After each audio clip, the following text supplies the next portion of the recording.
In this video, I'm going to be teaching you guys how you guys can log in into Step Teen Banking. So for those people who do not know Step Teen Banking, this bank is specifically for teens. So if you guys are teen, you can create an account. By creating an account, you guys are going to get familiar with banking, all right? So this bank helps you to, get familiar with banking because teens don't know like mostly about banking, only adults know. But if you are a teen, you can sign up for this bank and you can learn about banking through the Step Teen Banking, all right? So that's the basic definition of it. Let's get into how you guys can log into it. But before that, you are watching One to Step YouTube channel and it's me, Richie Kevin. Let's get right into the video. And if you guys are new to this channel, don't forget to hit that like and subscribe to our YouTube channel with notification on. Let's move on, shall we? First step is you want to download the app and you want to open the Step Teen Banking.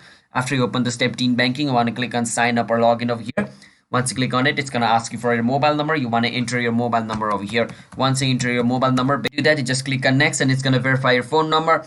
After it verifies your phone number, basically it's going to send like a OTP code to your phone. And after you enter that, basically you're good to go. And as you guys can see now, I need to enter the code sent over here. After I do that, I need to click on next. Like, account is created under this number. Basically, I should be able to log in. That's basically how you guys can log in into Step Teen Banking. So hope you guys were able to understand the video. Don't forget to hit the like and subscribe and bye-bye.